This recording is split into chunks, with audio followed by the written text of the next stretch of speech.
Hey everybody, this is Jill Renee Feeler and welcome to today's podcast. Normally we would be doing this live on a Tuesday, but it's my older daughter's 17th birthday on Tuesday, April 16th.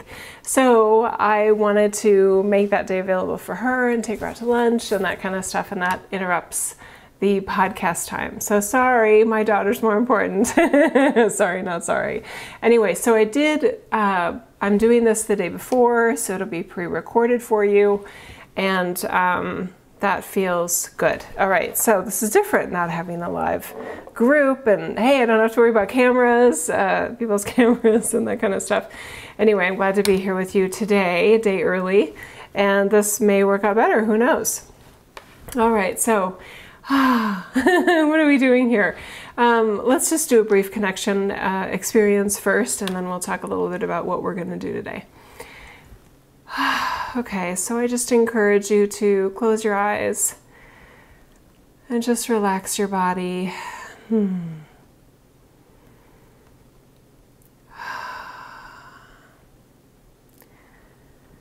just on a deeper level of yourself, know that it's going to be okay.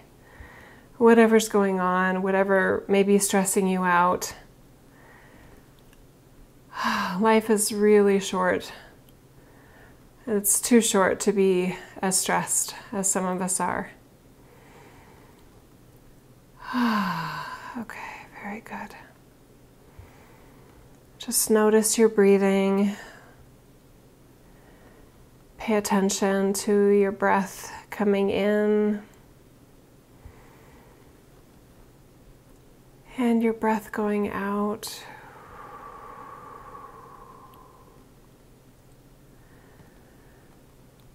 All right, and while you stay right there, just maybe be grateful alongside me with how amazing it is that our entire body functions so well without us having to manage it or direct it or have a to-do list. It's here comes Samson. It's pretty fascinating if you really think about it, the miracle of life and the human body and what we put it through and how resilient it is and how sustainable it is. What if we looked at our lives more like that? Not that it's on autopilot, right? But that it's actually takes care of itself in a lot of ways. Maybe when we don't allow it to. Okay, when we overthink it. Yeah, guilty. Guilty of overthinking. Okay, just staying right there. Let's just give a brief kind of headliner for those that are new. I offer a way of enlightenment without suffering. It's a very unconventional, I've heard, and I believe it to be a very cutting edge way of feeling enlightened, feeling mindful, feeling connected, feeling calm, feeling empowered, feeling sovereign, and feeling liberated from so many just sort of limitations and limited ideas and distorted thinking and distorted paradigms that we can walk around with in our lives. Okay? So how do I have access to anything that you don't have access to? I don't know. All I know is I do. But what I also find very curious, if there's like a child prodigy maybe that has a natural singing voice, people don't ask them, well, like, how does she do that? how does he do that? They just accept it. Isn't it interesting that there's this degree of skepticism or suspicion when it comes to what I call channeling? And I get it. I mean, nobody wants to be lied to, and I don't know a child prodigy singer or otherwise that is trying to deceive people. I have no interest in deceiving anyone. There's other also legitimate things I could be doing with my time and with my life and as a career I choose to do this because, number one, I'm really good at it. And number two, let me just make sure I have this audio on correctly. Yes, I do. Okay.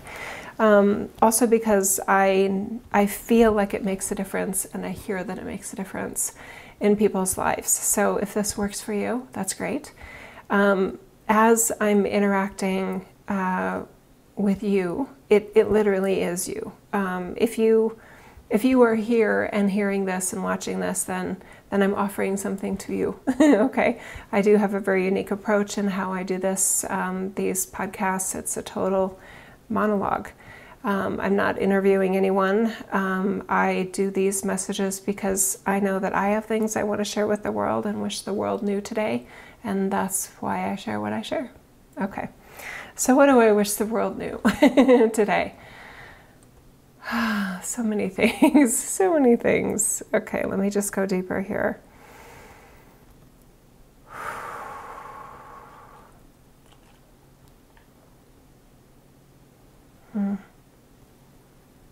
Yeah, that feels good. I wish you trusted yourself more.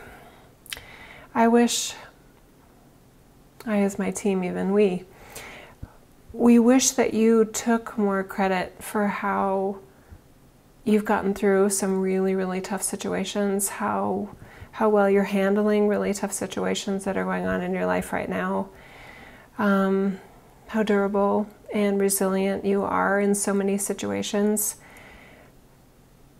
Your life gets a lot better and a lot easier when you take more credit for your role in that, for your role in your ability to get through tough times and having gone through tough times. All of us have our own version of tough times. Luckily, it's not a competition.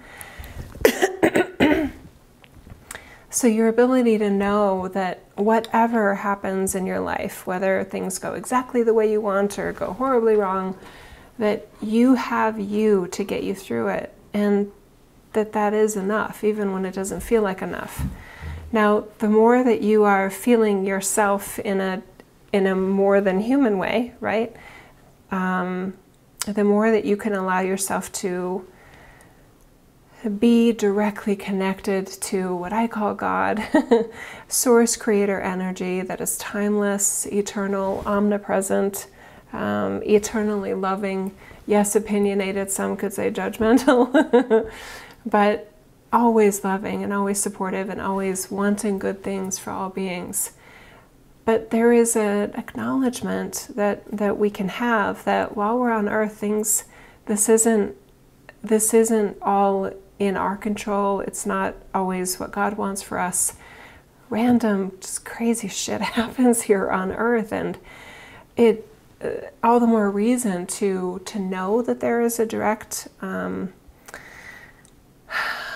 gateway between you and Source Creator God, and that you have access to that, and that can bring you comfort when things aren't going your way.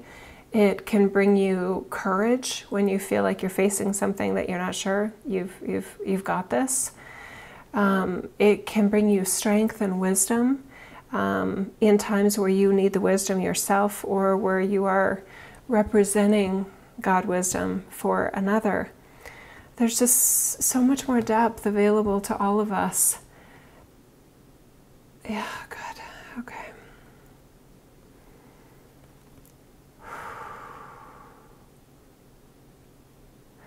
The opportunity to maximize goodness in our lives, in our own lives, and support the goodness in the world around us is an opportunity that we took very seriously as our eternal selves, and perhaps seriously enough that was the main purpose for your actually incarnating in this life. Did you know that you did that by choice? You chose to be here. At some point in the all that is, you said, yeah, I'm gonna go have a human as well. So you're here and you're everywhere as your eternal self. It's pretty amazing and mind-blowing when you really allow yourself to look at that eternal essence that you also are, while also feeling fully mortal and very timed in this world. It's strange. It's very strange. So what do we want to do with this reckoning? What do we want to do with this awakening? Why not put it to use in your everyday life? Why not apply it in exploring and making a better version of you every day? Not needing to strive for God's approval. You already have that inherently. But maybe as an experiment of how great you can be. We'll never know how fabulous we can really be until we allow ourselves to explore other ways that we can be. So many of us fall into this pattern of explaining and sort of rationalizing our deficiencies or our weaknesses, our vices as, well, that's just the way I am. But the truth is that it isn't how you have to be. It's how you are right now. But what if that doesn't need to be your truth going forward? What if you don't need those vices? What if you don't need those excuses going forward? And what if you're just using them right now to explain your lack of feeling empowered to make any real change to that in your life? Interesting. I'm going to clear my throat. Hang on. Let me pause this.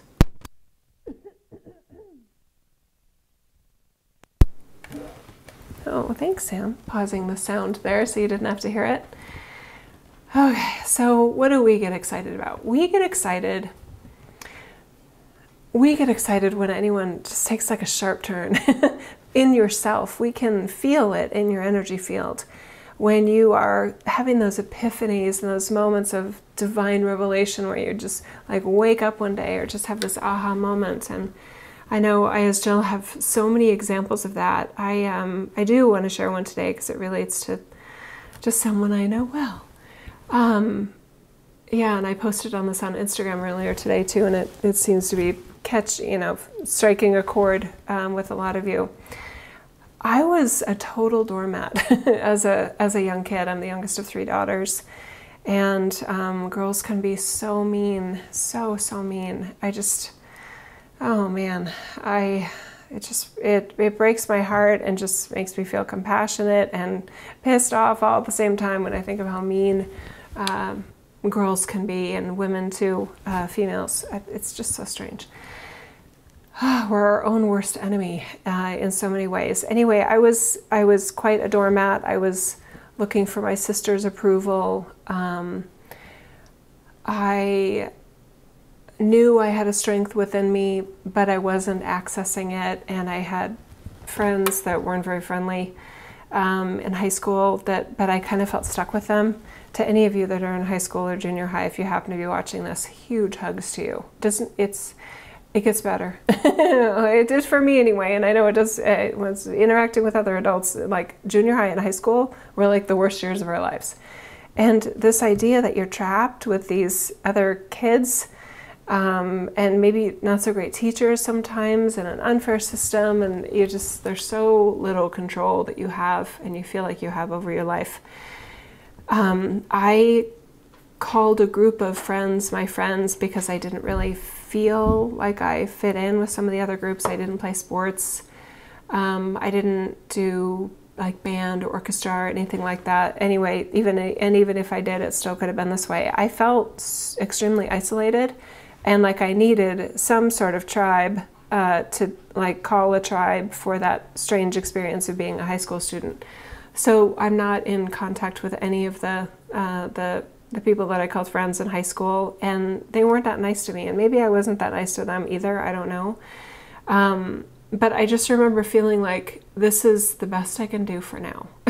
and just knowing somehow that it wasn't always going to be this way and it would get better.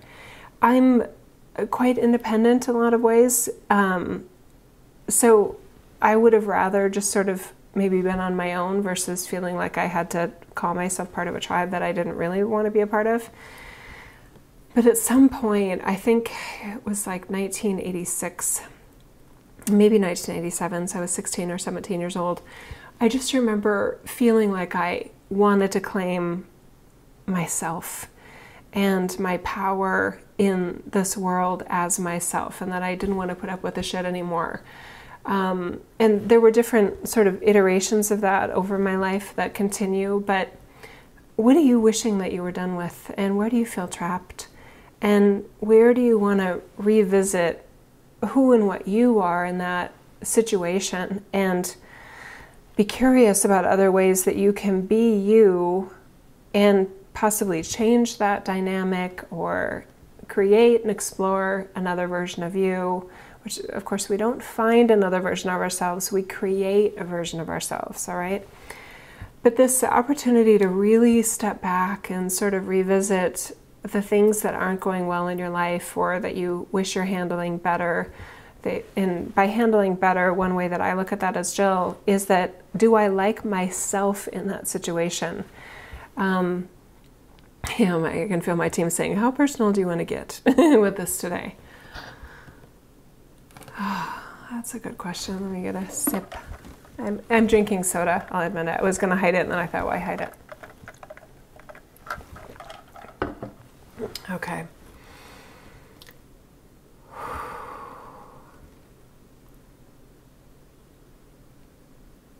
Oh my God. Okay. Yeah, I'm curious about what's gonna kind of unravel itself here. I have an extremely protective advocate way about me, and I know from my private session work that a lot of you feel that way too. It is a version of embodying that Archangel Michael energy and Mama Bear, I call it energy. And when my husband and I decided to have kids, 7 years, by the way, into our marriage, 6 years into our marriage, we then decided, oh, maybe we should have kids, because it wasn't on our radar. We thought we didn't want to have kids until we were married about 6 or 7 years.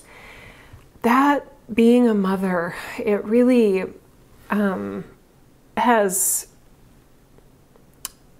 sets up another version of feeling protective and very mama bear about my kids. And whenever I feel like my kids are being like mistreated or like their friends aren't being nice to them, it's interesting what kind of layers of Jill sort of like, well, this would fix it, this would solve it.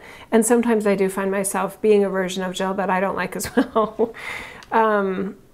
It's just silly little things, like if I know that somebody that they're calling a friend, in particular my older one that's in high school, you just feel like your choices are limited, and there's good friends, and then there's not so good friends, and then there's the people that you're like, I hope I never see you again after graduation. There's a whole host of that probably in any high school, and maybe in any high schooler's friendship dynamic, I don't know. But for me it was, and for someone I know, I've already said. Anyway, so when I hear that someone was like being a jerk or being an ass or something like that, or excluding intentionally or unintentionally, there is a part of me that like, I look forward to the next opportunity to see them, to just be like, just look of disgust, right? And like, I want to not punish them, but like, I see you, I know I heard what you did and I don't like it. Does it make a difference? I don't know. Is it upward spiraling? Probably not. I mean, it feels so strange to be an adult wanting to engage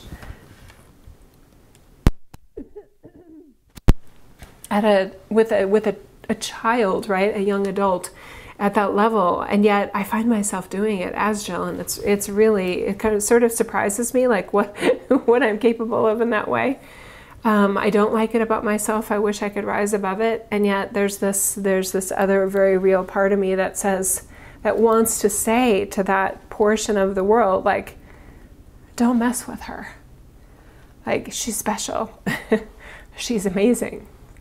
She's so sweet. And she hasn't done anything to you. Like, what are you thinking? My parents weren't like that for me. I think I hid from them a lot of that sort of drama because I was just trying to, like, heads down, just like get through it. And I didn't want to be a source of concern for my parents. I didn't want to like stress them out or, I just didn't want to distract them from them being themselves. So I sort of like, I didn't want others to know. Also, I prefer to think of myself as a strong person. So the idea of sharing something where someone will feel bad for me or where I identify myself as a victim, I tend to not prefer that choice. But you guys, please recognize it is a choice, right? So it is kind of, I mean, I'm demonstrating here in a way, a way of pausing and really reflecting more deeply on the layers of ourselves that surprise ourselves, and sometimes, again, in a sort of unpleasant, like, eek, like that wasn't so pretty, maybe I can do that better next time sort of way. But I'm still in the midst of this. And some people, even friends, real friends, will say, well, what does your team say about that? You guys, most of the time with my interaction with my eternal self, if I do say, like, what do you think about this? They'll go, like, I don't know, Jill, what do you want to do about that? So it's not like a connection in this way immediately offers me like the answers and solutions to these things. This is complex. This is not easy. And pretending like it is, or pretending that there's one right answer, I don't feel is honest, and I don't feel like it's hopeful. So it's messy, right? Earth is messy. Being human is messy. And being in any of the roles, right? In all of the roles. So anyway, I just wanted to kind of share that, because I know that some of you in private session work, and just me knowing that there's a lot that all of us are going through, it's sort of like how we don't have the answers yet in a certain way of ourselves, and that's okay. That's okay. It's not like our team is like, geez, I got the right answer if you just could talk to me, or like, there's an answer right here and you just don't see it. Some of these things, there isn't an answer yet because we haven't created a solution yet. So how do you be there for yourself? And in the case of my situation with a child, how do you be there for them in a way that supports them in being their best self, advocates for them as an adult can, but as a younger human, you don't feel the authority to do so. You do feel trapped and sort of powerless against the situation. I don't know, but I'm doing my best, right? And I'm guessing all of you that have children of any age feel that sense of wanting to be the voice and the advocate for their best self, even when maybe the world doesn't see that about them, or those that they care the most about don't see it in them. It's just, it's really tricky. It's really, really tricky. And some of us are so unique, right? That sometimes we can't even see it in ourselves, our specialness, our uniqueness, what makes us amazing. And when we can't see it in ourselves, it's harder for the world to see that in us. And I knew I had a sense of value and purpose in this world, and that was great to have as sort of a core little speck there somewhere. And then I obviously feel it much more now at 49 years old. Almost 50. That's crazy. That's crazy. But for when we were young, and for the younger people that are in our lives, they don't know that yet about what makes them special. So when the world, when it's a unique kind of special, where it's not like the star athlete or the star musician or the one that can be friends with everybody and, gets invited to everything, some of us feel sort of lost in this world because what we are doesn't fit in those structures very well, maybe not at all. So we sort of feel awkward and maybe unique and strange our whole lives. We can fake it, and we can, tone things up and tone things down in a way that maybe we can fit in, but at our core, we sort of feel like we don't belong here. We do belong here, though, and we came here for reasons, right? So fight for it, you guys. I guess that's what we really want to say. Fight for your sense, your personal sense of who and what you are. Get through what you need to get through, and as the adult, make the choices you can that make more and more room for what you know is special about you. And for those of you that don't know what's special about you, listen to more of these videos, or that's one of our specialties in private sessions for sure. That's one of the number one takeaways that people get from is, oh my God, I feel liberated. And possibly what we're helping them with is helping them identify or clarify what's so special about them as their eternal self within their humanness that they don't even have to work at, they didn't have to learn about here. It is their natural essence, and it's awesome. That it helps relieve some of the pressure of all the ways that we felt excluded or ignored or uninvited, right? Yeah, Jesus just said, very much so.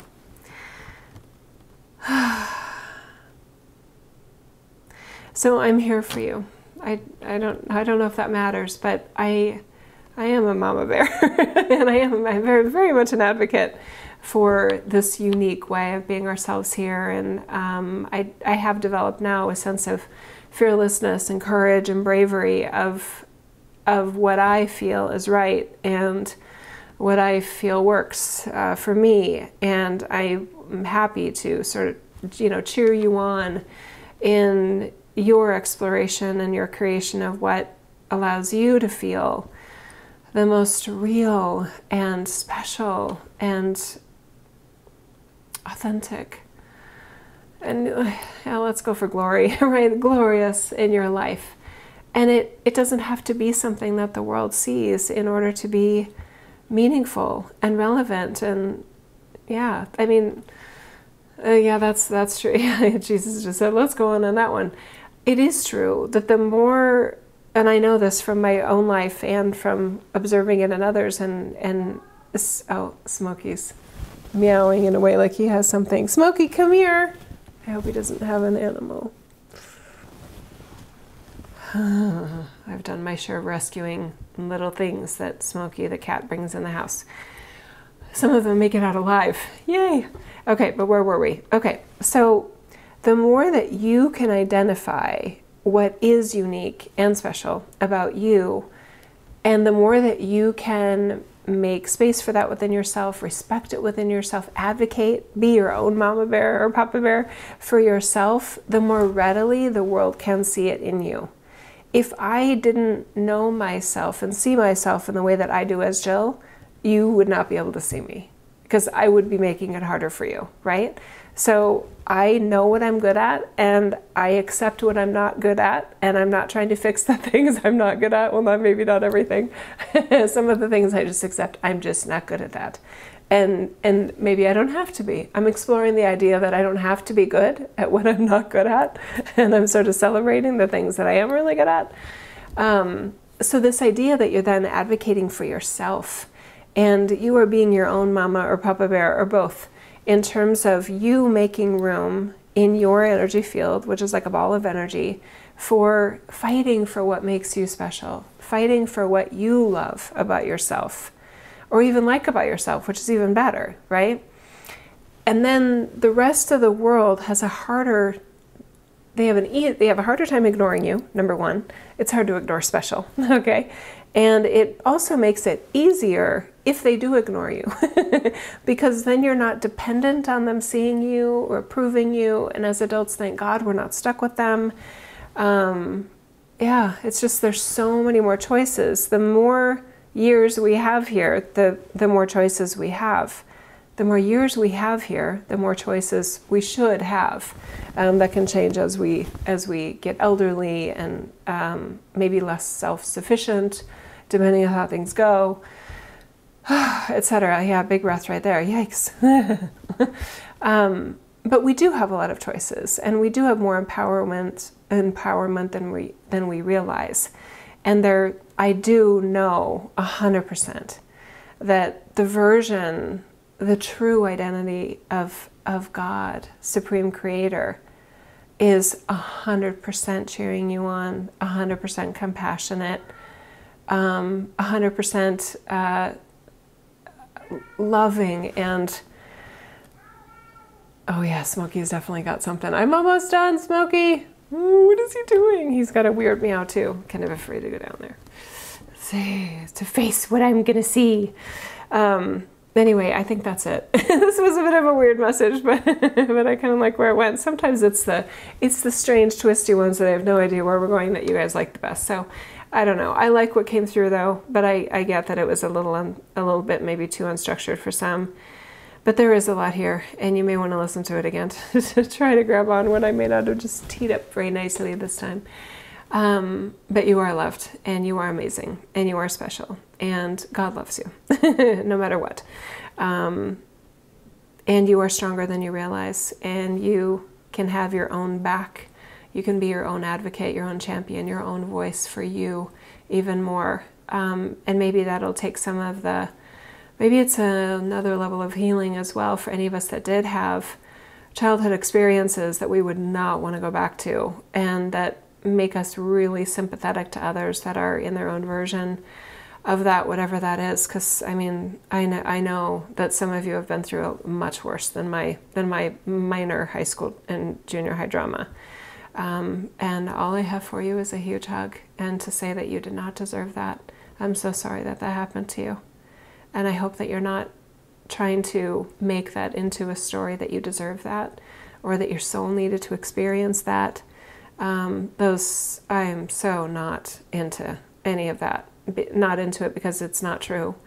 It's distorted, and what a hijacked way to go about being your light, right? Yeah. And here you are. You made it through that. God, you are good. You are special. You're amazing.